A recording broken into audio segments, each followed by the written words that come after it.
തമിഴ്നാട് ബി.ജെ.പിയുടെ പുതിയ അധ്യക്ഷനെ ഇന്ന് പ്രഖ്യാപിക്കും.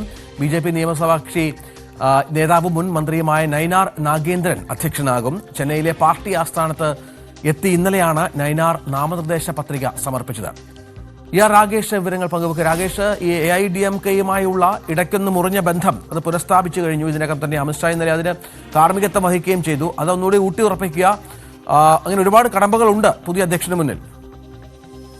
രഞ്ജിത്ത്, ഏതായാലും നയിനാർ നാഗേന്ദ്രൻ തന്നെയാണ് ബി.ജെ.പിയുടെ തമിഴ്നാട് സംസ്ഥാന അധ്യക്ഷൻ. കാരണം ഒറ്റ ആൾ മാത്രമാണ്, നയിനാർ നാഗേന്ദ്രൻ മാത്രമാണ് ഇന്നലെ 4 മണിക്ക് പത്രിക സമർപ്പിക്കാനുള്ള സമയപരിധി അവസാനിപ്പിച്ചപ്പോൾ പത്രിക നൽകിയിരുന്നത്. അമിത്ഷാ തന്നെ ഇക്കാര്യം എക്സ് ഹാൻഡിൽ വ്യക്തമാക്കുകയും ചെയ്തു. അതിനുശേഷമായിരുന്നു സഖ്യപ്രഖ്യാപനം എടപ്പാടി പളനിസ്വാമിക്കൊപ്പം നടത്തിയത്. ഏതായാലും നയിനാർ നാഗേന്ദ്രൻ ഇന്ന് അദ്ദേഹത്തെ പുതിയ അധ്യക്ഷനായി പ്രഖ്യാപിക്കും. തൊട്ടു പിന്നാലെ പാർട്ടി ആസ്ഥാനത്തെത്തി ചുമതലയേൽക്കും എന്നാണ് ഇപ്പോൾ ബി.ജെ.പി വൃത്തങ്ങൾ വ്യക്തമാക്കുകയും ചെയ്തത്.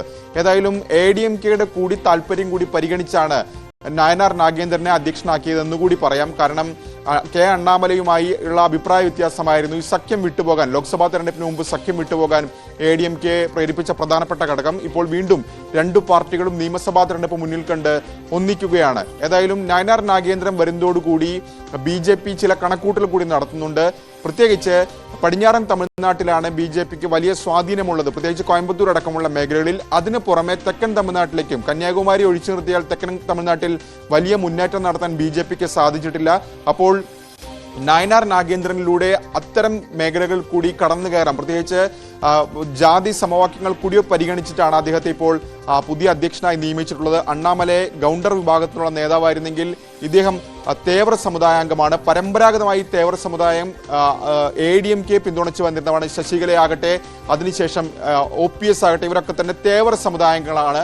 പക്ഷേ അതിനുശേഷം കഴിഞ്ഞ തെരഞ്ഞെടുപ്പുകളിലൊക്കെ തന്നെ ഈ വോട്ടുകൾ DMKയിലേക്ക് പോകുന്ന സാഹചര്യം പോലും ഉണ്ടായി. അപ്പോൾ അതുകൂടി കണക്കിലെടുത്തുകൊണ്ടാണ് ഈ പുതിയ സഖ്യം വരുമ്പോൾ ഇദ്ദേഹത്തെ അധ്യക്ഷനാക്കാനുള്ള തീരുമാനത്തിലേക്ക് ഇപ്പോൾ ബി.ജെ.പി നയിച്ചിട്ടുള്ളത്. തീർച്ചയായും വലിയ വെല്ലുവിളികൾ നയിനാർ നാഗേന്ദ്രന് മുന്നിലുണ്ട്. കാരണം നിയമസഭാ തെരഞ്ഞെടുപ്പിന് ഇതിനോടകം തന്നെ DMK അജണ്ട സെറ്റ് ചെയ്ത് കഴിഞ്ഞു. പ്രത്യേകിച്ച് മണ്ഡല പുനർനിർണയം അടക്കമുള്ള വിഷയം, ഭാഷാ വിവാദം അടക്കമുള്ള വിഷയം DMK ഏറ്റെടുത്തിരിക്കുകയാണ്. മറ്റ് സംസ്ഥാനങ്ങളെ കൂടി ഒന്നിച്ചാണ് അവിടെ പ്രചാരണം നടത്തുകയും ചെയ്യുന്നത്. അപ്പോൾ ഈ ഒരു സാഹചര്യത്തിൽ ബി.ജെ.പി AIDMK സഖ്യത്തെ ഒരുമിച്ച് മുന്നോട്ട് കൊണ്ടുപോകുക എന്ന ലക്ഷ്യം കൂടി, അല്ലെങ്കിൽ വലിയ വെല്ലുവിളി കൂടി നയിനാർ നാഗേന്ദ്രന് മുന്നിലുണ്ട്. തീർച്ചയായും അതാണ് സാഹചര്യം. ഏതായാലും തമിഴ്നാട്ടിൽ പുതിയ ബി.ജെ.പി അധ്യക്ഷൻ ഇന്ന് ചുമതലയേൽക്കും.